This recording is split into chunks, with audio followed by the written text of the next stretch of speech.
கதையோட ஆரம்பத்துல சில வாக்கியங்கள் 17வது நூற்றாண்டோட மத்தியில இங்கிலாந்துலயும் பிரான்ஸ்லயும் சூனியக்காரங்கள்னு சொல்லி பெண்களை எல்லாம் வேட்டையாடினாங்க. அதுல சில பேர் உயிர் தப்பியதுக்காக கடல் தாண்டி அமெரிக்காவுக்கு வந்து சேர்ந்தாங்க. அமெரிக்காவுக்கு வந்தவங்க 300 வருடங்கள் கழித்தும் இன்னி வரைக்கும் அந்த சூனியக்கார குடும்பங்கள் அவங்களோட ரகசியங்களை இன்னி வரைக்கும் மறைச்சு வச்சிருந்திருக்காங்கிற மாதிரி அந்த வாக்கியங்கள் முடிய அப்படியே சீன் கட் பண்ணி ஒரு 4 பசங்களை காட்டுறாங்க. ஒரு வேலி மாதிரியான இடத்துல வந்து நின்னுகிட்டு இருப்பானுங்க எட்ஜில். அதுல ஹேர் கலர் அடிச்சுட்டு ஒருத்தர் இருக்கிறான்ல, அவன் பேரு கார்வின். என்னடா வேடிக்கை பார்த்துட்டு இருக்கிறீங்க, வாங்க குதிப்போம் அப்படின்னு சொல்லி எல்லாரும் போஸ்க்கு கீழே குச்சிருவானுங்களா. ஒரே ஒருத்த மட்டும் தான் நிறுத்தி நிதானமா யோசிச்சுட்டு அதுக்கப்புறம் குதிப்பான். அவன் தான் நம்ம கதையோட ஹீரோ. கீழே ரொம்ப சேஃபா இறங்கி வருவானுங்க 4 பேரும். எஸ், இவங்க 4 பேருமே அந்த சூனியக்காரங்களோட வம்சாவளி தான். அங்க ஏதோ இந்த காலேஜ் பசங்களாம் ஜாலியா ஃபன் பண்றதுக்காக சரக்குலாம் அடிச்சுக்கிட்டு இருப்பாங்க போல. அதுல போய் அப்படியே ஜாலியா சில் பண்ணிட்டு அங்க இருக்கிற 2-3 பொண்ணுங்களை கரெக்ட் பண்றதுக்கான முயற்சியெல்லாம் ஈடுபடும் போது பெண்கள் கூடயே பிரச்சனையும் பின்னாடியே வருது. அங்க ஒருத்தன் சண்டைக்காகவும் வரானா. இதுக்கெல்லாம் சண்டை போடணுமாங்கிற மாதிரி தான் அவனுங்க ரியாக்ஷன் இருக்கும். அப்போ அங்க பார்ட்டியை ஹோஸ்ட் பண்றவனுங்க, மன்னிச்சுக்கோங்க கைஸ், இங்க போலீஸ் வந்திருக்காங்க, அதனால எவனும் சிக்காம பிச்சுக்கோங்க அப்படிங்கிற மாதிரி சொல்லிட்டு எல்லாரும் அங்கிருந்து எஸ்கேப் ஆகுறாங்களா காரை எடுத்துட்டு. ஆனா அப்படிதான் நம்ம பசங்களும் அங்கிருந்து காரை எடுத்துட்டு எஸ்கேப் ஆகலான்னு பார்க்கும்போது அங்க சாராங்கிற ஒரு பொண்ணோட கார் ரிப்பேர் ஆயிருந்திருக்கும். ஹீரோவுக்கு சாரா மேல ஒரு கண்ணு, ஆனா நீ அவளை கரெக்ட் பண்ற வரைக்கும் எனக்கு இன்னும் வாய்ப்பு இருக்குடா மகனேன்னு அந்த கார்வின் தான் போய் காரை ரிப்பேர் பண்ணி கொடுக்குறான். ஆல்மோஸ்ட் அங்க வந்து எல்லாருமே அங்கிருந்து கிளம்புனதுக்கு அப்புறம் தான் நம்ம பசங்க காரை எடுத்துட்டு போறானுங்க. கரெக்டா போலீஸும் அங்க வந்துருது. இவனுங்க தான் கண்ணில் மாட்டினோடனே வேகமா பின்னாடி இவங்கள ஃபாலோ பண்ணிட்டு வர போலீஸ்காரனுங்க ஃபாலோ பண்றாங்கட்டிலாம் நிக்க முடியுமா சார்னு பயங்கர வேகமா காரை ஓடிட்டு வந்தவனுங்க. அங்க ஒரு பெரிய பள்ளத்தாக்கு ஒன்று இருக்கும். அதை தாண்டினா கீழே வெறும் கடல் மட்டும்தான். ஆனா அதுலயுமே அவனுங்க வண்டியை விட பின்னாடியே வந்த போலீஸும் ஜஸ்ட் மிஸ்ல அங்க ஓரமா வந்து நிப்பானுங்களா. அச்சா, யாரா அவனுங்க போய் கீழே விழுந்து செத்துட்டானுங்களா அப்படின்னு டார்ச்சர் அடிச்சு பார்த்துட்டு இருந்தா திடீர்னு பசங்களோட கார் அப்படியே பின்னாடி வந்து நிற்கும். போலீஸே அப்புறம் என்ன வாட்டா அப்படின்ட்டு அவனுங்க ஜாலியா அங்கிருந்து எஸ்கேப் ஆயிடுவானுங்க. அதுக்கப்புறம் ஹீரோ பையனை வீட்டில் கொண்டாந்து ட்ராப் பண்ணி விட்டுட்டு போகும்போது வீட்டுக்குள்ள வந்தா அவங்க அம்மா இன்னுமே கண் விழிச்சு சரக்கடிச்சுட்டு கொண்டு வந்திருப்பாங்க. ஹீரோவோட அப்பா கொஞ்சம் வருஷத்துக்கு முன்னாடி இறந்து போயிருந்திருப்பாங்க. அவரை இழந்துட்டோங்கிற அந்த ஒரு சோகத்திலிருந்து வெளியில வர முடியாம அவங்க அம்மா ஒரு ஆல்கஹால் அடிக்ட் ஆயிருந்திருப்பாங்க. உனக்குள்ள இருக்கிற இந்த ஒரு பவர்ஸ்ங்கிறத கண்டிப்பா ஒரு நாள் இந்த உலகமே உன்னோட கைக்குள்ள வரப்போகுதுங்கிற மாதிரியான எண்ணங்களை கொடுக்கக்கூடிய அளவுக்கு சக்தி வாய்ந்த பவர்ஸ் தான் இது எல்லாமும். ஆனா இந்த சக்திகள் எந்த அளவுக்கு உனக்கு பவர்ஃபுல்லா இருக்கிற மாதிரி ஃபீல் ஆகுதோ அதே அளவுக்கு இதுல பின்விளைவுகளும் ஆபத்துகளும் நிறைஞ்சிருக்கு. உன்னோட அப்பாவை இழந்த மாதிரியே எனக்கு உன்னையும் இழக்கணுங்கிற விருப்பம் கிடையாதுடா அப்படின்னு பயங்கர சென்டிமெண்டலா பேசிக்கிட்டு இருப்பாங்க. பேரலா சாரா கேட்னு 2 பொண்ணுங்களை காட்டுறாங்க. இவங்க 2 பேரையுமே அந்த பார்ட்டில நம்ம பசங்க எல்லாம் மீட் பண்ணியிருப்பானுங்க. அதுல அந்த பிளாண்ட் ஹேர் வச்சிருந்திருக்கால, அவ பேரு தான் சாரா. அவ மேலதான் நம்ம ஹீரோ பையனுக்கும் இன்ட்ரெஸ்டடா இருந்துச்சு. நீ அவளை கரெக்ட் பண்ற முன்னாடி வரைக்கும் எனக்கு இன்னும் வாய்ப்புகள் இருக்குதுடான்னு கார்வினும் அவளை கரெக்ட் பண்றதுக்காக ட்ரை பண்ணியிருப்பான்ல. இந்த மாதிரி 2 பேருமே உன் மேல இன்ட்ரெஸ்ட் காட்டுறாங்கப்பாங்கிற மேட்டர் அந்த கேட் சாரா கிட்ட சொல்லிக்கிட்டு இருக்க அவளுக்கும் அது பிடிச்சிருந்திருக்கு, தெரிஞ்சிருக்கு. அவங்க 2 பேர்ல யாரையாவது சூஸ் பண்ணுங்கிற ஒரு ஆப்ஷன் கிடைச்சிருந்தா கண்டிப்பா நான் ஹீரோவை தான் சூஸ் பண்ணுவேன். ஏன்னா மற்றவங்கள மாதிரி சும்மா அங்கிட்டும் இங்கிட்டும் சுத்திக்கிட்டு இல்லாம அவங்களோட அம்மா ஒரு ஆல்கஹாலிக்கா இருக்கிறாங்க. அப்பா இறந்து போனதுக்கு அப்புறம் அவங்க அடிக்ட் ஆயிட்டாங்க. அப்படி அடிக்ட் ஆன அவங்க அம்மாவை பார்த்துக்கிட்டு வீட்டோட இருக்கிறாங்கிற மாதிரி ஹீரோக்கு ஓகே சொல்லுன்னு இன்டைரக்டா சொல்லிட்டு இருப்பாளா. அதுவே போலீஸும் பசங்களை சேஸ் பண்ணிட்டு வந்திருப்பாங்க. அவங்க ஏதோ மாய வித்தை காட்டுற மாதிரிலாம் இருந்திருக்குமா. அதனால கன்ஃபியூஸ் ஆயிட்டு எக்ஸ்ட்ராவா பேக்கப் டீம் எல்லாம் கூப்பிட்டு உண்மையாலுமே அந்த காருங்கிறது கீழே விழுந்துச்சா பின்னாடி வந்தது வேற காரா அப்படிங்கிற மாதிரி தேடிக்கிட்டு இருக்க. அப்போ சந்தேகிக்கிற மாதிரி காட்டுக்குள்ள ஒரு காரை அவங்க கண்டுபிடிப்பாங்களா. அந்த காரோட ஜன்னலெல்லாம் உடைச்சு ஓபன் பண்ணி பார்த்தா அங்க பார்ட்டியில ஒரு பையன் நம்ம பசங்க கூட பொண்ணுங்களா பேசிட்டு இருக்கும்போது சண்டை போடுறதுக்காக வந்திருப்பான்ல, அவன் இறந்து வந்திருப்பான். பேரலா இந்த சாராங்கிற பொண்ணு ஒரு குளியல போட்டுக்கிட்டு இருக்கும்போது வெளியில ஏதோ கிளாஸ் உடைஞ்ச மாதிரியான சத்தம் கேட்கும். இவ்வளவு உடனே வெளியில வந்துட்டு என்னப்பா யாராவது இங்க இது இருக்கிறீங்களான்னு அப்படியே கூப்பிட்டுக்கிட்டே வந்துகிட்டு இருப்பா. அப்படி கூப்பிட்டுக்கிட்டே வரும்போது பாத்ரூம்ல இருந்த ஒரு பல்பு தான் கீழே விழுந்து உடஞ்சு போயிருந்திருக்கும். அதை அவ எடுத்து பார்க்கக்குள்ள அவளோட பக்கத்திலேயே புகை மூட்டத்துல அங்க ஒரு உருவங்கிறது ஃபார்ம் ஆகுற மாதிரி இருக்கும். ஆனா அவ திரும்பி பார்க்கும் போதெல்லாம் அந்த உருவங்கிறது அங்க இருக்காது. அவ அதை பார்த்து பயந்துகிட்டே வெளியில வர அப்ப அந்த இடத்துல நம்ம கார்வின் இருக்கிறான்ல அவங்க இருப்பானா. அவங்ககிட்ட நடந்த விஷயங்கள்லாம் சொல்லும் போது சரின்ட்டு அவனும் ரெஸ்ட் ரூம் வந்து செக் பண்ணி பார்க்கறான். ஆனா அந்த இடத்துல எதுவுமே இல்ல. மேபி கொஞ்சம் டயர்டா இருக்கிறேன்னு நினைக்கிறேன், மனக்குழப்பங்களா இருக்கும், போய் தூங்கு பாப்பா அப்படின்னு அனுப்பி விட்டுருவானா. பேரலா தூங்கிட்டு இருக்கிற நம்ம ஹீரோக்கும் ஏதோ ஒரு கெட்ட கனவு வந்து கண் விழிக்கிறான். நைட்டு 2 மணி இருக்கும். அப்படியே சீன் கட் பண்ணா அடுத்த நாள் காலையில ஹீரோ பாரிங்கிற அவனோட இன்னொரு ஃப்ரெண்டுக்கு கால் பண்ணிட்டு இங்க பாரு, நேத்து நைட்டு ஏதோ ஒரு பையன் இறந்து போயிருக்கான், எனக்கு தெரிஞ்சு கண்டிப்பா கார்வின் அவனோட பவர்ஸை பயன்படுத்திருக்கணும் அப்படின்னு ஹீரோ சொல்லுவான். ஏன்னா கார்வின் அவனோட பவர்ஸை யூஸ் பண்ண மட்டும்தான் நம்ம ஹீரோவால அந்த பவருங்கிறத ரொம்ப ஈஸியாவே சென்ஸ் பண்ண முடியும். நைட்டு 2 மணிக்கு டீப் ஸ்லீப்ல இருக்கும்போது என்னை முழிக்க வைக்கிற அளவுக்கு ஒருத்தன் பவரை யூஸ் பண்றான்னா அது கார்வினா தான் இருக்குன்னு சொன்னாலும் அதுக்கு அவனோட ஃப்ரெண்டு பேரி, மேபி வேற யாராவது கூட இந்த பவரை பயன்படுத்தி இருந்திருக்கலாம். நீ தேவையில்லாம கார்வினை சந்தேகப்படுறேன்னு நினைக்கிறேன். மேபி உங்க வீட்டு பக்கத்துல இருந்து கூட யாராவது இந்த பவரை யூஸ் பண்ணியிருந்தாலும் உன்னால அதை சென்ஸ் பண்ண முடிஞ்சிருந்திருக்கலன்னு சொன்னா அதுவும் ஹீரோவுக்கு லாஜிக்கலா இருக்கிற மாதிரி தெரியும். அப்ப திடீர்னு காருக்கு சைட் சீட்ல அந்த இறந்து போன பையன் உட்கார்ந்து இருக்கிற மாதிரி தெரிய கொஞ்சம் அவன் கவனத்தை தரும் போது ஆப்போசிட்ல வந்த ஒரு ட்ரக்குங்கிறது ஹீரோவோட காரை சல்லி சல்லியா நொறுக்கிடும். ஆனா பவர்ஸை யூஸ் பண்ணி அப்படியே அந்த காரை திருப்பியும் ஃபுல்லா ஒன் பீஸ் ஆக்கிடுறான். என்னடா ஆச்சுன்னு பேரி ஒரு பக்கம் கத்திக்கிட்டே இருக்க அப்புறம் தான் போனை எடுத்து இந்த மாதிரி நான் இறந்து போன அந்த பையனோட உருவத்தை சீரியஸா என் கண்ணு முன்னாடி நான் பார்த்தேன்டான்னு சொல்லும் போது பேரிக்கும் இது சீரியஸ்னு புரியுது. சாதாரணமாலாம் உன்னால அதை பார்க்க முடியாது, கண்டிப்பா யாரோ ஒருத்தங்க வேணுனே உன்னை அதை பார்க்க வச்சிருந்திருக்காங்க. சரி இருக்கட்டும், உனக்கு என்ன கார்வின் மேலதானே டவுட்டா இருக்குது, இன்னைக்கு நைட்டு நம்ம பார்ட்டி ஹவுஸ்ல வச்சு அவனை மீட் பண்ணலாம் அப்படின்னு சொல்றான். அதுக்கப்புறம் ஹீரோ ஃபார்மசி போயிட்டு ஏதோ மெடிசன் வாங்கிட்டு இருப்பானா அந்த இடத்துல அந்த கேட்டுங்கிற புள்ள இருக்கிறாள் அவளையும் மீட் பண்ணக்குள்ள அவ இந்த மாதிரி நேற்று நம்ம பார்ட்டி பண்ணிட்டு இருந்தோம்ல அந்த இடத்துல ஒரு பையன் இறந்து போயிட்டானாமா. அந்த பையன் அப்புறம் கார்வினும் டைலரும் ஒரு ஃப்ளோர்ல தங்கி இருந்திருக்காங்கல்ல அதே ஃப்ளோர்ல தான் அந்த பையனும் ஸ்டே பண்ணிருக்கான்னு கேள்விப்பட்டேன். உனக்கு ஏதாவது அந்த பையனை பத்தி தெரியுமான்னு கேக்குறதுக்கு தான் கேட்டேன்னு அவ சொல்லும் போது பின்னாடி சாராவும் வருவாளா. அவங்க கூடவே சேஸ் அப்படின்னு ஒரு பையனும் இருப்பான். ஆனா அந்த சேஸ்ங்கிறவன் நம்ம கேட்டோட ஃப்ரெண்டுங்கிற மாதிரி இருப்பான். சாரா அங்க இருக்கிறத பார்த்தோன்னே அப்புறம் என்ன புள்ள என் கூட ஒரு ரைடு வரையான்னு ஹீரோ சாராவை கூட்டிட்டு வந்துடுவான். ரொம்ப தூரமா அப்படியே சிட்டியை விட்டு காட்டுக்குள்ள தூரமா வந்துகிட்டு இருப்பாங்க. அப்படி வரும்போது ஃபர்ஸ்ட் அவங்களோட கண்ணுக்கு ஒரு வீடு ஒன்று தென்படும். 300 வருஷத்துக்கு முன்னாடி இங்கிலாந்து அண்ட் பிரான்ஸ்ல இருந்து தப்பிச்சு வந்த அந்த சூனியக்கார குடும்பங்கள்ல இருக்கிற 5 குடும்பங்கள் இந்த ஒரு காட்டுக்குள்ள தான் 300 வருஷத்துக்கு முன்னாடி ஸ்டே பண்ணியிருந்திருப்பாங்க. அதுல ஒன் ஆஃப் த வீடு தான் இது. இப்போ ஹீரோவுமே சாராவை கூப்பிட்டு அவனோட ஃபேமிலி முதல்ல ஒரு வீடு இங்க கட்டியிருந்திருப்பாங்கல்ல அங்கதான் போய் காரை நிறுத்துறான். என்னடா வெளியில இருந்து பாக்குறதுக்கு ஏதோ பூத் பங்களா வாழைலாம் வருது, உள்ளகிது ஏதாவது மனுஷன் வாழ்றானான்னு கேட்க அதெல்லாம் இருக்கிறாரு. அவரு பேரு கார்டன். அவர் ஆக்சுவலி ஒரு கேர் டேக்கர்னு சொல்லிட்டு இப்போ ஃபார்மசில இருந்து அவன் மெடிசன் வாங்கிட்டு வந்திருப்பான்ல அதை எடுத்துட்டு அவன் மட்டும் உள்ள போறான். ஆஹா தன்னந்தனியா காட்டுக்குள்ள கொண்டாந்து நிறுத்தி விட்டுருக்கானேன்னு சொல்லி அந்த சாரா புள்ள திரும்பி பார்த்துக்கிட்டு இருப்பான். ஹீரோவும் அந்த மருந்து கொண்டு வந்து உள்ள வைக்கக்குள்ள அந்த கார்டன் ஹீரோ கிட்ட நீ ரொம்ப ஜாக்கிரதையா இருக்கணும்னு சொல்றாரா. புரியுது. அப்புறம் அவருக்கு வேற ஏதாவது வேணுமா என்னன்னு கேட்டுட்டு அங்கிருந்து ஹீரோ வரும்போது சிம்னி பக்கத்துல சோஃபா போட்டு அங்க வேற ஏதோ ஒரு வயசான நபர் உட்காந்துருக்காங்க. அவருக்காக தான் ஹீரோ பையன் இந்த மெடிசன் கூட இப்போ வாங்கிட்டு வந்திருக்கான் போல. அதுக்கப்புறம் சாரா கிட்ட வந்துட்டு அப்புறம் என்னப்பா ஏதாவது குளியல போட்டு ட்ரெஸ்ஸுக்கு இது சேஞ்ச் பண்ணலாங்கிற ஐடியா இருக்குதானே கேட்பான். ஏன்னா அடுத்த சீன்லயே பிரைவேட்டா ஒரு பார்ட்டி ஒன்று நடக்கும் போல அந்த இடத்துக்கு போய் வந்திருப்பாங்கல்ல நம்ம ஹீரோ சாரா கேட்டு அதுக்கப்புறம் அந்த பேரிங்கிறவன் ஈவன் கேட்டோட ஃப்ரெண்ட் ஆகிய அந்த சேஸ் இருக்கிறான்ல அவனும் வந்திருப்பான். டைலரும் கார்வினும் அந்த இடத்துல பில்லட்ஸ் ஆடிக்கிட்டு இருப்பாங்க. ஓகே இங்கதான் இருக்கிறானுங்கிற விஷயத்த ஆரோன் போய் பார்த்து அப்படியே சும்மா அவனு கூட பேசிட்டு ஹீரோ கிட்டையும் இந்த விஷயத்தெல்லாம் சொல்லி பேசிக்கிட்டு இருக்கும் போது அப்போ அங்க கார்வினும் ஏதோ ஒரு பையனும் சண்டை போட்டுக்கிற மாதிரி தெரியும். உடனே அந்த சண்டையை கழிச்சு கார்வின் கூட சண்டை போட்டு இருந்த 2 பசங்களையும் வெளியில கூட்டிட்டு வந்து என்னன்னு விசாரிச்சா அப்போ இந்த இடத்தோட ஓனர் வந்துட்டு என்னடா தேவையில்லாம உள்ள சண்டை போட்டுக்கிறீங்க, ஒழுங்கு மரியாதை இங்கிருந்து போங்கடா அப்படிங்கிற மாதிரி கதவை சாத்தி விட்டு போக கார்வின் கூட சண்டை போட்ட பசங்க போயிடுவானுங்க. ஹீரோவும் கார்வின் கிட்ட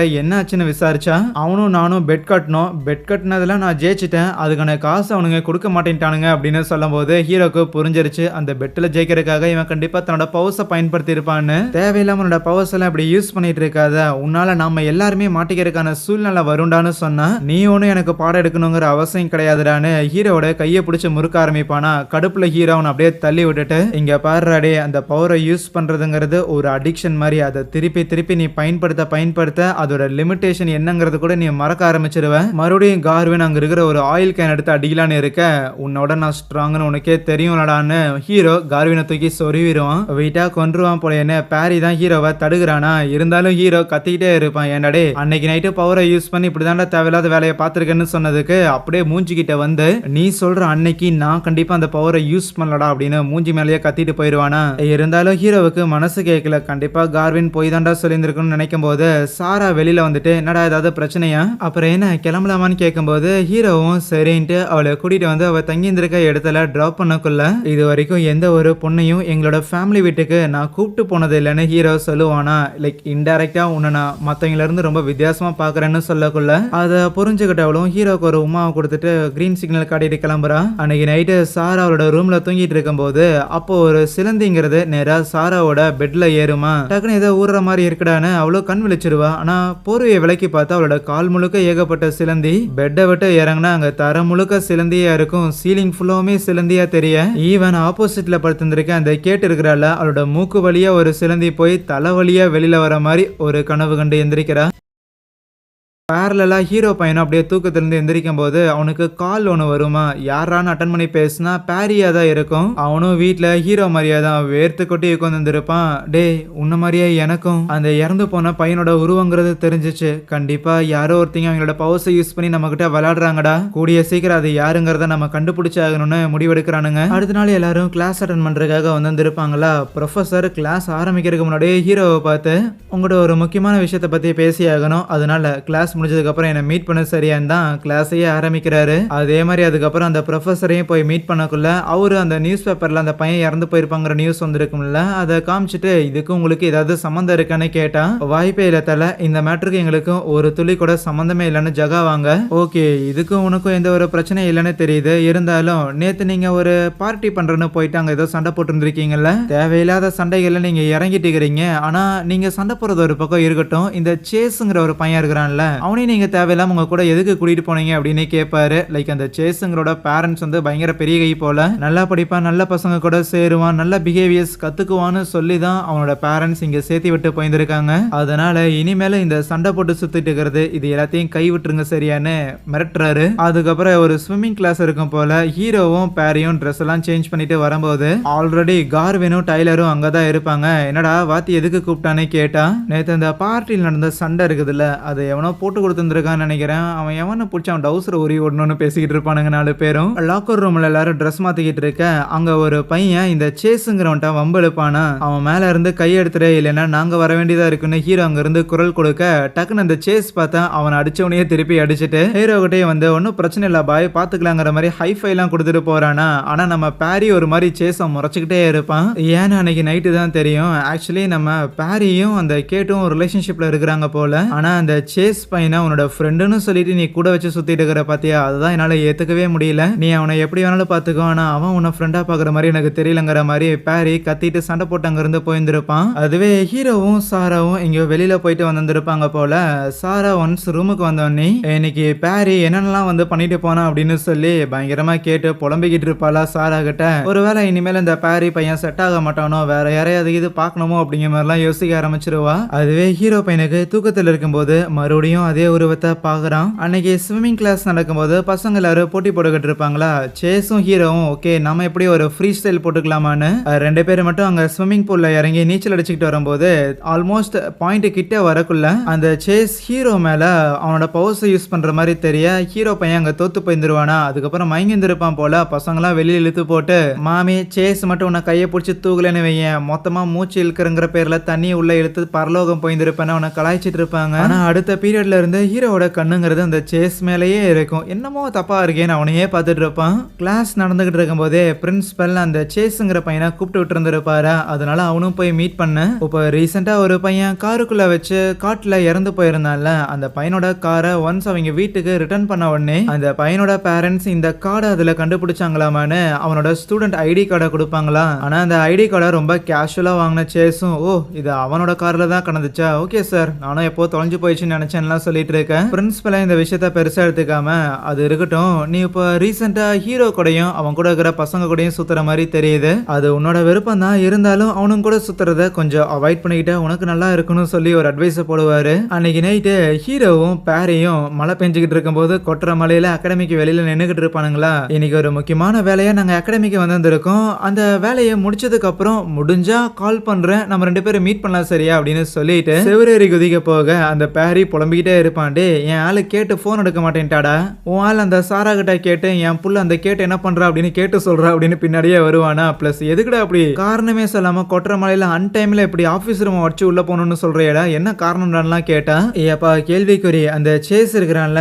அவன் மேல எனக்கு சந்தேகமா இருக்குது, அவன் யாரு என்ன ஏது அவன் பேக்ரவுண்ட விசாரிச்சு ஆகணும்னு சொன்னான். அதுக்கு பேரியும் எனக்கும் அந்த சேஸ சுத்தமா பிடிக்கலதான், இருந்தாலும் இவ்வளவு சந்தேகம் வேணுமா, சரி இருக்கட்டும் அவனை சந்தேகப்படுறது நமக்கும் நல்லதுதாங்கிற மாதிரி ஆபீஸ் ரூம்குள்ள 2 பேரும் போயிருவானுங்க. அதுவே சாராவும் அவரோட ரூமுக்கு போகும்போது அங்க ஒரு லெட்டர் வைக்கப்பட்டிருந்திருக்கும், அதை கேட்டுதான் வச்சிருந்திருப்பா போல. உடம்பு சரியில்லைன்னா நர்சிங் ரூமுக்கு போயிருந்திருக்கான்னு வச்சிருந்திருக்குமா. சரின்ட்டு அவளும் நர்சிங் ரூமுக்கு கால் பண்ணி கேட்டா, ஆமா கேட்டு இங்கதான் வந்திருந்திருக்கா, அவளுக்கு ஏதோ பயங்கரமா உடம்பு சரியில்லை போல, டெம்பரேச்சர்லாம் 100க்கு மேல போயிருந்திருக்கு, ட்ரிப்ஸ் எல்லாம் இறக்கி அட்மிட் பண்ணியிருந்திருக்குன்னு சொல்ல, என்னது அட்மிட் பண்ணிருக்கீங்களான்னு சாராவும் பாக்குறதுக்காக போறான். பேரலா ஹீரோவும் அந்த பேரியும் அங்க இருக்கிற டாக்குமெண்ட்ஸ் எல்லாம் செக் பண்ணிக்கிட்டு இருப்பானுங்களா. அதுல சில நியூஸ் பேப்பர் கட்டிங்ஸ் கூட இருக்கும். அப்பதான் இந்த சேஸோட உண்மையான பேர் ரியல் நேம் அப்படிங்கிறது வந்து போப் அப்படிங்கிற மாதிரி போய் முடியுமாமா. அப்படின்னா இப்ப இருக்கிற பேர் என்ன பேருன்னு கேட்டா இது ஆக்சுவலி சேஸ 2 வயசுல இருக்கும்போது ஒரு ஃபேமிலி தத்தெடுத்து வந்திருப்பாங்க.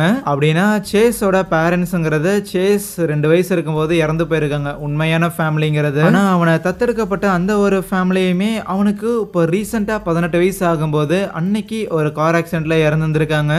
என்ன இவனோட பேக்ரவுண்ட் ரொம்ப சந்தேகப்படுற மாதிரி இருக்கேன்னு யோசிக்கும் போது அப்போ அந்த ரூம்குள்ள செக்யூரிட்டி வருவாங்களா, ஜஸ்ட் மிஸ் இவனுங்க 2 பேரும் பவர்ஸ் யூஸ் பண்ணி மேல மிதந்துட்டு இருப்பானுங்க. அதுவே சாரா கேட்ட பாக்குறதுக்காக போயிருந்திருப்பால. கேட்டோட உடம்புல ஒரு மாதிரி பயங்கரமான அலர்ஜிக் ரியாக்ஷன் ஏற்பட்டிருந்திருக்கும். கிட்டத்தட்ட 100 ஸ்பைடர் கடிச்சா எப்படி இருக்குமோ அந்த மாதிரியான ஒரு பாதிப்புன்னு டாக்டர் சொல்லி அவரே ஆச்சரியப்படுறாரு. என்னன்னு அவருக்கே தெரியல. கட் பண்ணா நம்ம ஹீரோவோட ஃபேமிலி வீடு இருக்குதுல்ல, அங்க இருக்கிற ஒரு அண்டர் கிரவுண்ட்ல தான் ஹீரோ, பாரி, டைலர், கார்வின்னு சொல்லி 4 பேர் ஒரு மீட்டிங்கை போட்டிருந்திருக்கானுங்க. இது வரைக்கும் என்ன நடந்துங்கிற விஷயம் எல்லாத்தையும் ஏற்கனவே எக்ஸ்பிளைன் பண்ணிட்டு அதுக்கப்புறம் அங்க இருக்கிற ஒரு பழைய ஒரு புக்கை ஒன்று எடுத்து 17வது நூற்றாண்டுல எஸ்கேப் ஆகி வந்த ஃபேமிலியில மொத்தமா 5 ஃபேமிலி எஸ்கேப் ஆகி வந்திருக்கும். அதுல ஒரு ஃபேமிலியோட லீனேஜுங்கிறது மொத்தமா முடிஞ்சிருச்சு. அதுல இருக்கிற எல்லாரும் இறந்து போயிட்டாங்க அப்படின்னு பார்த்தா அதான் கிடையாது. கள்ளத்தொடர்பு மூலமா ஒரு குழந்தை ஒன்று பிறந்திருக்கு. அந்த குழந்தையோட வம்சாவளியை சேர்ந்தவன் தான் இந்த சேஸ். ஸோ நம்மள 4 பேர்ல அவனும் ஒருத்தன் அப்படின்னு சொல்ல அதை எப்படிப்பா கன்ஃபார்ம் பண்றதுன்னு டைலர் கேட்டதுக்கு உங்களுக்கு ஞாபகம் இல்லையா, நம்ம எல்லாரும் அன்னைக்கு அந்த காட்டுக்கு நடுவில் நடந்த அந்த ஒரு பார்ட்டியை முடிச்சுட்டு வரும்போது அங்க ஒரு பையன் இறந்திருந்தான். யாரோ ஒருத்தங்க அவனோட பவர்ஸை யூஸ் பண்ணாங்க, என்னால் அதை சென்ஸ் பண்ண முடிஞ்சதுன்னு ஹீரோ சொல்லக்குள்ள ஹீரோவால மட்டும் கிடையாது ஈவன் அந்த டைலராலையுமே அதை சென்ஸ் பண்ண முடிஞ்சிருந்திருக்கும். அப்படின்னா அதை நீ பண்ணலதானே அப்படின்னு கார்வினை பார்த்து ஹீரோ திருப்பி ஒரு கன்ஃபர்மேஷன் கேட்கும்போது அன்னைக்கு சொன்னதுதான் இப்பவும் சொல்றேன், நான் அன்னைக்கு அதை பயன்படுத்தலன்னு சொல்லுவான். இப்படி இவங்க பேசிட்டு இருக்கும்போது சாரா ஹீரோவுக்கு கால் பண்ணிட்டு இப்போ கேட்ட வந்து ட்ரீட்மெண்ட்டுக்காக ஹாஸ்பிட்டலுக்கு அனுப்பி வைக்கும் போதே இந்த மாதிரி கேட்டுக்கு என்னமோ ஒன்று ஆயிடுச்சு, யாரோ கேட்டை அட்டாக் பண்ணியிருக்காங்க, என்னோட கனவுல கூட ஏதோ ஒரு ஸ்பைடர்லாம் வர மாதிரி தெரிஞ்சது, இப்போ அவளை ரியல் லைஃப்ல ஏதோ ஸ்பைடர்லாம் கடிச்ச மாதிரி அவள் உடம்பு பயங்கரமா தடிச்சிருந்துருக்குங்கிற மேட்டர்லாம் சொன்னா. சரி நீ பதட்டப்படாம போய் உன்னோட ரூம்ல வெயிட் பண்ணணும்னு சொல்லிட்டு பசங்க கிட்ட அந்த சேஸ் கேட் மேல மேஜிக்கை யூஸ் பண்ணியிருந்திருக்கான், ஸ்பெல்ஸை பயன்படுத்தி இருந்திருக்கான், அதுவும் கிரியேஷன் மேஜிக்னு எக்ஸ்பிளைன் பண்ணிக்கிட்டு இருக்கும் போதே இதை கேட்ட பாரி என்னது கேட் மேலையான வேகமா அவனோட பைக்கை எடுத்துக்கிட்டு அங்க இருந்த ஃபுல் ஸ்பீட்ல வந்துகிட்டு இருக்க நடு ரோட்ல அந்த சேஸ் வந்து நிப்பான். செம்ம கூலா, என்னப்பா அந்த புள்ளைய காப்பாத்துறதுக்காக போறியோ, ஆனா அவளுக்குலாம் அவ்வளோ சீன் இல்லையேன்னு சொன்னதுக்கு உடனே பாரி செம்மகான்ல பைக்கை ரேஸ் பண்ணி அவன் மேல கொண்டாந்து விடலான்னு பார்த்தா சேஸ் தூக்கி பாரிய சொறியறான். கேட்ட எங்கேயாவது காயப்படுத்தணும்னு நினைச்சேன்னு வையன்னு பாரி முக்கிட்டு இருக்கும் போது சரி சரி ரொம்பலாம் கஷ்டப்படாத, அந்த கேட்டு பிள்ளையெல்லாம் நான் எதுவும் பண்ண மாட்டேன், ஏன்னா அவளை காயப்படுத்தணுங்கிறது என் விருப்பம் கிடையாது, அவளை பயன்படுத்தி உன்கிட்ட நெருங்கணும் தான் நான் நினைச்சேன். இன்னும் சொல்ல போனா எனக்கு உன்னை காயப்படுத்தவும் விருப்பம் கிடையாது, ஏன்னா உன்னை பயன்படுத்தி தான் உன் 6 உயிர் நண்பன் ஹீரோ பையனை நான் நெருங்க போறேன்னு சொல்லுவான். பேரலா சாரா அவளோட ஹாஸ்டல் ரூமுக்கு வரும்போது அப்போ பின்னாடியே ஹீரோவும் வந்திருப்பானா. அவனை கூப்பிட்டு உள்ள உட்கார வச்சுட்டு என்னடா என்ன ஆச்சுன்னு உனக்கு ஏதாவது ஐடியா இருக்கான்னு இவ பயங்கர பரபரப்பா இருக்க. அப்ப யாரோ காலிங் பெல் அழுத்துவாங்க. யாரா இருக்குன்னு யோசிச்சுட்டு அவ போய் கதவை நீக்கினா அதுதான் நம்ம ஹீரோவா இருக்கும். பிளஸ் அப்படியே திரும்பி பார்த்தா பின்னாடி வந்திருக்க ஹீரோங்கிறது அந்த சேஸ் தான். ஆனா இப்போ வந்து சாரா கதவு நீக்கிந்திருப்பால, அதுவுமே சாரா கிடையாது. உள்ள வந்த உடனே சாராவை தூக்கி பெட்ல படுக்க போட்டிருந்திருப்பான் போல. அவ மேலே அப்படியே ஒரு ஸ்பெல்ல காஸ் பண்ணி ஒரு சிலந்திய ஊற விட்டுக்கிட்டு இருக்கிறானா. ஹீரோவுக்கும் தெரியுது அந்த சேஸ் ஸ்ட்ராங்கான ஆள்னு, பட் இருந்தாலும் எதுக்கு நமக்கு எதிராக இப்படி செயல்படுறாங்கிற மேட்டரை தெரிஞ்சுக்கணும்னு சொல்லி அப்படியே அந்த சேஸ் கிட்ட பேச்சு கொடுத்துட்டே இருக்கும்போது அந்த சேஸும் அப்படியே சொந்த கதை சோ கதைன்னு சொல்லி ஏகப்பட்ட மேட்டரை சொல்லிக்கிட்டே இருப்பான். கடைசியா பொறுமையை இழந்த ஹீரோவும் உனக்கு என்னடா வேணும், எதுக்காக நீ இதெல்லாம் பண்ற அப்படின்னு மிரட்டும் போது அங்கதான் அவன் மேட்டரே ரிவீல் பண்றான். ஹீரோவை அவன் ஃபாலோ பண்ணி கார்னர் பண்றதுக்கான காரணமே இவங்க 5 பேர்ல நம்ம ஹீரோவுக்கு தான் பவருங்கிறத ஜாஸ்தி, என்கிட்ட உப்ப இருக்கிற பவரும் எனக்கு போதுமானது தான், இருந்தாலும் உன்னோட பவரும் என்கிட்ட இருந்துச்சுன்னா இன்னும் என்னால என்னென்ன பண்ண முடியுங்கிற எல்லா மேட்டரையுமே நான் ட்ரை பண்ணி பார்த்தாகணும். பட் என்ன பண்றது, அந்த பவரை உன்னோட பெர்மிஷன் இல்லாம என்னால எடுத்துக்க முடியாது, ஆகையால் நீ ஏன் அதை எனக்கு கொடுத்துட்டீங்கன்னா ரொம்ப நல்லதா போகும், இல்ல கொடுக்க மாட்டேன்னு சொல்லி மறுத்தீனா இப்போ பெட்ல படுத்திருக்க உன் டோலியை நான் காலி பண்ணிடுவேன். இவ்வளவு மட்டும் கிடையாது, கார்வினா இருக்கட்டும், பாரியா இருக்கட்டும், டைலரா இருக்கட்டும், ஏன் அந்த கேட்டுங்கிற புள்ள ஈவன் உன்னோட அம்மா எல்லாரையுமே என்னால போட்டு தள்ள முடியும். ஏன் மத்தவங்களை கொலை பண்றதுக்கு நான் ஏதோ தயங்குற மாதிரியான ஒரு நபர் மாதிரி தெரியுதா, அப்படிலாம் தெரியக்கூடாது. அன்னைக்கு அந்த கார்ல ஒரு பையன் செத்து கிடந்திருந்தான்ல, நான் மேஜிக்கை யூஸ் பண்றதுங்கிறத அவன் பார்த்துட்டான். பார்த்தது மட்டும் இல்லாம உண்மையாலுமே நான் மேஜிக் தான் யூஸ் பண்றேங்கிற சந்தேகம் உனக்கு ரொம்ப ஆழமா வந்துருச்சு. அதனால தான் அதோட அவனை முடிச்சிட்டேன். அப்புறம் நான் ஒன்னும் சும்மா புழுப்புலாம் காட்டலப்பா, சீரியஸா இருக்கிறேன்னு அவன் சீரியஸ்னஸை காட்டுற விதமா சாராவோட பாடியை அவன் இன்னும் கொஞ்சம் டேமேஜ் பண்ண பார்க்க போதும் விடுறான்னு ஹீரோ சண்டை போட பார்ப்பானா. ஆனா சேஸ் அசால்ட்டா தூக்கி நம்ம ஹீரோவை அப்படியே பாத்ரூம்ல சொருகிட்டு, மாமே உன்ன மாதிரி பார்த்து பார்த்து பவர்ஸை யூஸ் பண்ற ஆள் நான் கிடையாது, அப்புறம் மறக்காம உன் பவர்ஸை கொடுக்கறதுக்காக நாளைக்கு வந்துரு சரியான்னு. சாராவும் இறந்து போக கூடாதுன்னு அவன் மேல யூஸ் பண்ண அந்த கர்ஸை எடுத்துட்டு தான் போறான். அதுக்கப்புறம் பாரிக்கு ரோட்ல ஆக்சிடென்ட் ஆயிருக்கும்ல, அவனுக்கு வந்து ஹாஸ்பிட்டல்ல சேர்த்து இருந்திருப்பாங்க. பயங்கரமா பேச முடியாத அளவுக்கு இருக்குமா. ஹீரோ கிட்ட இங்க பாரு, அவன் அந்த சேஸ் அவனை ஃபாலோ பண்ணி போகாத, அவன் ரொம்ப ஆபத்தானவனா இருக்கிறான், நம்மளால அவனை எதிர்க்க முடியாதுன்னு ஹீரோவை வார்ன் பண்ணாலும் அவங்கிட்ட பேசிட்டு வெளியில வரும்போது டைலரும் கார்வினும் என்னடா இந்த சேஸை முடிச்சிடலாமா, ஊம குத்து குத்திரலாமா அப்படின்னு வெறியோட இருக்கிறானுங்க. இதே ஹாஸ்பிட்டல்ல தான் கேட்டையும் அட்மிட் பண்ணியிருக்காங்க போல.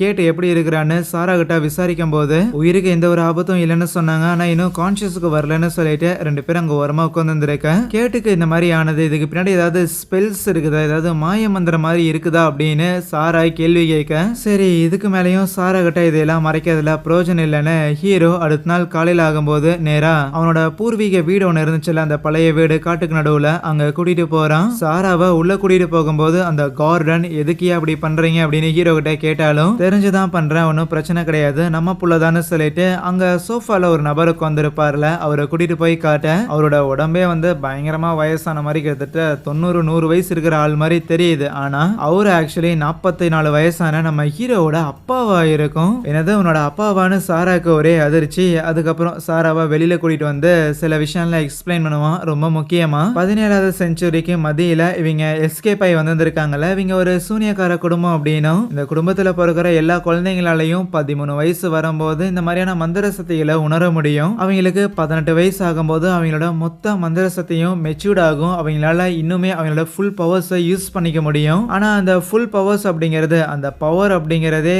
ஒவ்வொருத்தரையுமே வந்து கரப்ட் பண்ண வைக்கும். அதிக தடவை அந்த பவர்ஸை யூஸ் பண்ண சொல்லும். இன்னும் சொல்ல போனா அதிக பவர்ஸுக்காக ஏங்க வைக்கும் நம்மள.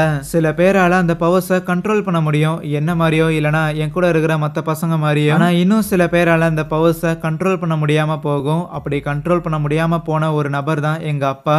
அதன் விளைவா தான் அவரோட இளமையை மொத்தமாவே இழந்திருக்காருங்கிற மேட்டரை ஹீரோ சொல்லுவான். கதையோட ஆரம்பத்துல ஹீரோவோட அம்மா கூட உன் அப்பா மாதிரி ஆயிராதரா, உன் அப்பா மாதிரி ஆயிராதரா அப்படின்னு வார்ன் பண்ணிட்டே இருப்பாங்க. அவங்க அப்படி வார்ன் பண்றதுக்கான காரணங்கிறது இதுதான். தொடர்ந்து அந்த பவரோட வசியத்துல மாட்டி கண்ட்ரோலே இல்லாம அந்த பவர்ஸை பயன்படுத்தினா அவங்க அப்பா மாதிரியான நிலைமை ஆயிருமோன்னு சொல்லி தான் ஹீரோட அம்மாவும் செமையா பயந்துருப்பாங்க.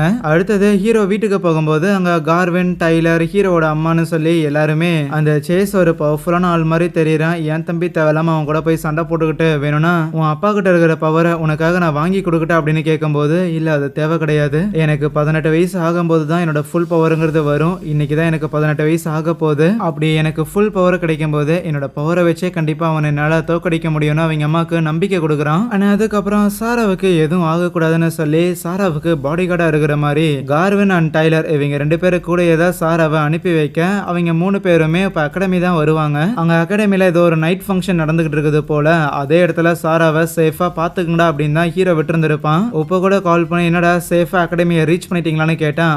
ரீச் பண்ணிட்டோம், சாராவும் இங்கதான் இருக்கிறான்னு திரும்பி பார்த்தா சாராவை காணோம். அதுவே ஹீரோ கார்ல வந்துகிட்டு இருக்கும்போது அந்த காரை சேஸ் வந்து ஸ்டாப் பண்றான். பிளஸ் கண்ணாடி மொத்தத்தையும் உடைச்சு விட்டு, உன்னோட பவரை தானே நான் கேட்டேன், தேவையில்லாம எனக்கு எதிராக ஏதோ ஸ்கெட்ச் போடுற மாதிரி தெரியுது அப்படின்னு கேட்கக்குள்ளேயே ஹீரோ பையன் கார்ல இருந்து இறங்கி அங்க பக்கத்துல ஒரு கைவிடப்பட்ட வீடு இருக்குமா அதுக்குள்ள போவான். ஏன்னா இதுதான் அந்த சேஸோட ஃபேமிலியோட வீடு, பழைய வீடு. மேபி இங்கதான் சாராவை எது கடத்தி வச்சிருந்திருப்பானோ அப்படின்னு யோசிக்கக்குள்ளேயே சேஸும் உள்ள வந்துடுறான். அப்புறம் கண்ணு என்னப்பா வேடிக்கை பார்த்துட்டு இருக்கிற, உன் பவர்ஸ் கொடுக்க சொன்னா கொடுக்க மாட்டேங்கிற, அதுக்கு பதிலா வேற சில பிளான்ல நீ போடுற மாதிரி தெரியுது, அதனால தான் நீ இப்படி பவர்ஸை கொடுக்கலனா என்ன பண்றதுன்னு இன்சூரன்ஸ் போடுற மாதிரி உனக்கு பிடிச்ச ஒரு நபரை தூக்கிட்டு வந்திருக்கேன்னு சாராவை காட்டுவானா.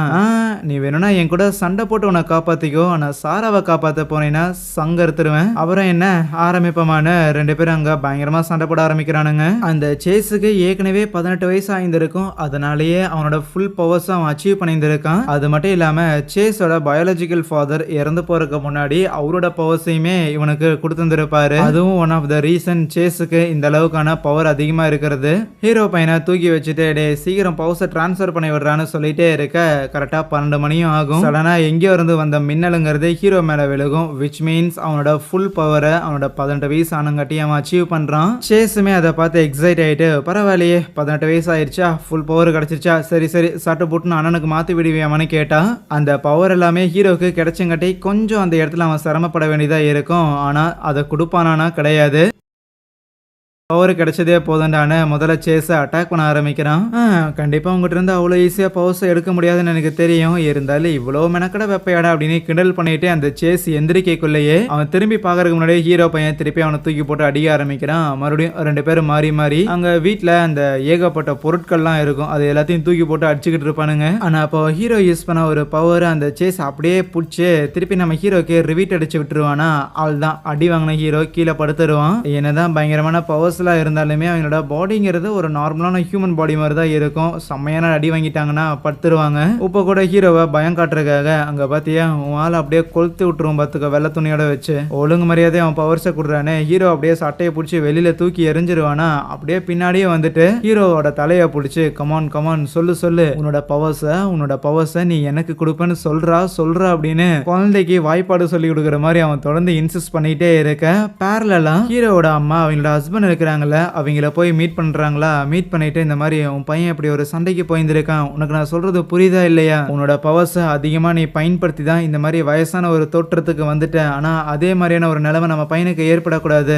இனிமேலும் உங்ககிட்ட இருக்கிற இந்த பவர்ஸை வச்சு நீ என்னதான் பண்ண போற, உன் பையனுக்காக ப்ளீஸ் நீ குடுன்னு சொல்லும் போது அவரும் ஹீரோக்கு அவரோட பவர்ஸை டிரான்ஸ்ஃபார்ம் பண்ண அடுத்த செகண்டா இங்க ஹீரோ பையன் ஆல்ரெடி அந்த சேஸ் கூட சண்டை போட்டுக்கிட்டு இருப்பானா, அடிக்கிற ஒவ்வொரு அடியும் திருப்பி அந்த சேஸ் மேல நல்லா வாகா விழுக ஆரம்பிக்குது. இப்போ 2 பேருக்கிட்டையுமே அவங்க அப்பாவோட பவர்ஸ் இருக்குது. பிளஸ் 2 பேருமே 18 வயசு ஆனவங்க. அதனால சண்டைங்கிறது ரொம்ப ஈக்குவலா போயிட்டே இருக்க. ஹீரோவோட அப்பா ஹீரோக்கு ஃபுல் பவரை கொடுத்த காரணத்தால அவர் இறந்து போயிடுவாரா. அண்ணா அவர் இறந்ததுக்கு அப்புறம் தான் அவரோட முழு பவருமே ஹீரோ கிட்ட வர. அந்த டைம்ல அவன் யூஸ் பண்ற அட்டாக்குங்கிறது அப்படியே சேஸை தூக்கி கொண்டு போய் அந்த வீட்லயே சொருக வச்சிரும். அதுக்கப்புறம் மயங்கி போன நம்ம சாராவை உள்ள இருந்து வெளியில கூட்டிட்டு வர லக்கிலி அவளும் உயிரோட தான் இருக்கிறான். சேஸை தோக்கடிச்சிட்டாங்கல்ல, அதனால ஹாஸ்பிட்டல்ல இருக்கிற கேட்டுமே சுயநினைவுக்கு வராலாம். அடுத்த நாள் காலையிலேயே ஆகுது. ஹீரோவும் சாராவும் இன்னும் போகாம அங்கேயே தான் இருப்பாங்க. அதுக்கு பதிலாக ஃபயர் ஃபைட்டர்ஸ் எல்லாம் வர வச்சு ஹீரோ சேஸை உள்ள தூக்கி சொருகி மொத்தமா அந்த இடத்த கொளுத்தி இருந்திருப்பான்ல, அதனால சேஸோட பாடி கீது இருக்குமா அப்படின்னு தான் அவங்க எல்லாம் தேடிக்கிட்டு இருப்பாங்களா. ஆனா அப்படி எந்த ஒரு பாடியுமே கிடைக்கல அப்படின்னு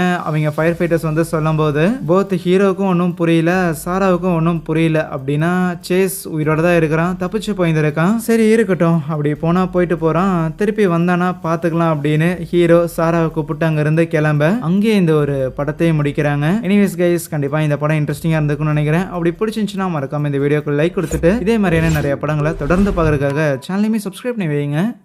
சரி, தேங்க்யூ.